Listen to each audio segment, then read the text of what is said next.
Atlantis, a vast island empire, vanished beneath the ocean 12,000 years ago, leaving no trace of its advanced civilization.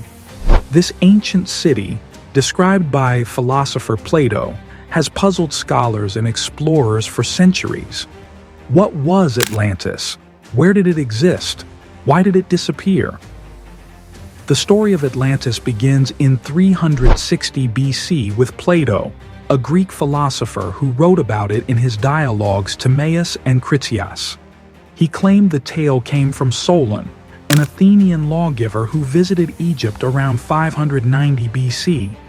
Egyptian priests told Solon about a powerful island empire that existed 9,000 years earlier, around 9,600 BC. Atlantis, they said, was a naval power that tried to conquer Athens but failed. The gods, angered by the Atlanteans' greed and corruption, sank the island in a single day and night. Plato's account is the earliest known reference to Atlantis, and no older records of the story exist. Plato described Atlantis as a large island, bigger than Libya and Asia Minor combined, located beyond the Pillars of Hercules, now known as the Strait of Gibraltar. The island had a fertile southern plain, 555 kilometers long and 370 kilometers wide, with mountains in the north. Its capital city featured concentric rings of land and water, connected by tunnels wide enough for ships. Walls of red, white, and black stone coated with metals like brass, tin, and orichalcum, a mysterious metal valued more than gold, surrounded the city.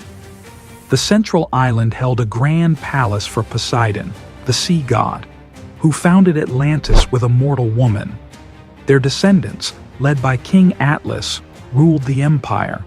The Atlanteans built an advanced society with sophisticated technology, governance, and a powerful navy. Their islands were rich in gold, silver, and exotic wildlife. Canals and harbors supported a thriving trade network. Temples and palaces adorned with precious metals showcased their wealth. Initially, Atlantis was a just society, but over time, its people grew greedy.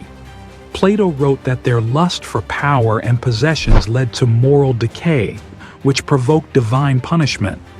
Many scholars believe Plato created Atlantis as a philosophical allegory. In his dialogues, Atlantis contrasts with an idealized Athens, which valued virtue over wealth. The story may illustrate the dangers of hubris and corruption. Some suggest Plato drew inspiration from real events, like the volcanic eruption on Thera, now Santorini, around 1500 BC. This eruption destroyed parts of the Minoan civilization and caused tsunamis, but its date doesn't match Plato's timeline. Another possibility is the destruction of Halik, a Greek city sunk by an earthquake in 373 BC, shortly before Plato wrote his dialogues. Despite its ancient origins, the search for Atlantis continues. Researchers have proposed several locations based on Plato's clues. The Mediterranean Sea is a popular candidate, with some linking Atlantis to Crete or Santorini due to the Thera eruption. The Atlantic Ocean is another focus, with suggested sites including the Azores, Canary Islands, or Spartlebank near the Strait of Gibraltar. In the Caribbean, some point to the Bahamas or Cuba, though these claims lack evidence. More speculative theories place Atlantis in Antarctica, Indonesia, or the Rishat structure in Mauritania, a circular geological formation visible from space. Modern technology has fueled the search. Sonar and satellite imagery have revealed underwater structures in the Atlantic and Mediterranean. In 2009 and 2010, researchers used ground-penetrating radar and digital mapping to study the ocean floor. They found symmetrical shapes and layouts resembling ancient ruins, but these could be natural formations. In 2011, a team claimed to find Atlantis in southern Spain's marshes, citing formations matching Plato's description of canals and concentric circles. However, mainstream scientists remain skeptical, as no definitive artifacts or structures have been recovered. Geological evidence casts doubt on a sunken continent. Plate tectonics shows that large land masses do not sink as Plato described. The Mid-Atlantic Ridge, a vast underwater mountain range, includes peaks like the Azores and Canary Islands, but no evidence of a submerged island the size of Atlantis exists. Rising sea levels at the end of the last ice age, around 12,000 years ago, flooded coastal areas, but not entire continents. These findings suggest Atlantis may be a myth rather than a historical place. Some theories explore whether Atlantis was more than human.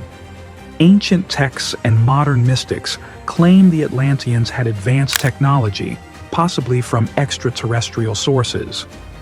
Orichalcum, mentioned by Plato, may have been an alloy of gold and copper or meteoric iron used in their architecture and tools. Edgar Cayce, a 20th century psychic, described Atlantis as a civilization powered by a great crystal that harnessed solar and cosmic energy. He claimed this crystal caused disturbances in the Bermuda Triangle, where ships and planes have vanished. However, no scientific evidence supports these ideas. The downfall of Atlantis is a key part of its mystery. Plato wrote that earthquakes and floods sank the island in a single day. Scientists propose that a natural disaster, like a comet impact or a volcanic eruption, could explain such an event. Around 12,000 years ago, a comet may have struck Earth, causing tsunamis and climate changes. This coincides with Plato's timeline and the end of the Ice Age, when sea levels rose rapidly. Another theory suggests tectonic shifts or a pole shift destabilized the Earth's crust, triggering catastrophic floods. These events could have inspired stories of a lost civilization. Internal factors may have also contributed. Ancient sources, including Plato, describe a moral decline among the Atlanteans. Their society split into two groups: the children of the law of one, who valued spirituality, and the sons of Belial, who pursued power and technology. This division led to conflicts, with some accounts claiming the Atlanteans misused advanced devices, like energy portals or crystals, causing their own destruction. Mystic traditions suggest their experiments with interdimensional travel, possibly in the Bermuda Triangle, destabilized their island. Survivors of Atlantis may have influenced other cultures. Some believe Atlantean refugees fled to Egypt, Peru, or the Yucatan, bringing knowledge that shaped early civilizations. The pyramids of Egypt and Mesoamerica, built around the same period, share architectural similarities, such as precise alignments with celestial bodies. The Aztec myth of Aztlan, a lost island homeland, echoes Atlantis, suggesting a shared cultural memory. Thoth, an Atlantean figure in esoteric texts, is said to have carried wisdom to Egypt, where he became a god of knowledge. The Atlantis myth has shaped culture for centuries. During the Renaissance, it inspired utopian works like Francis Bacon's New Atlantis and Thomas More's Utopia. In the 19th century, Ignatius Donnelly's book Atlantis, The Antediluvian World, claimed Atlantis was the source of all ancient civilizations, influencing esoteric movements. Theosophists like Helena Blavatsky described Atlanteans as a superior race, an idea later misused by Nazi ideology. In modern times, Atlantis appears in films, books, and games, from Jules Verne's 20,000 Leagues Under the Sea to Disney's Atlantis, The Lost Empire. Art and music have also drawn on the myth. Paintings like François de Nomé's The Fall of Atlantis depict its destruction, while composers like Manuel de Falla created works inspired by its legend.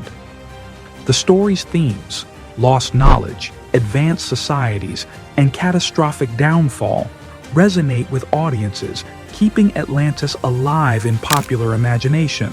Its oceanic setting, still largely unexplored, adds to its allure, suggesting hidden ruins may await discovery.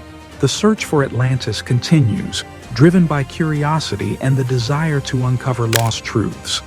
Share your thoughts in the comments, like this video, and subscribe for more mysteries of the ancient world.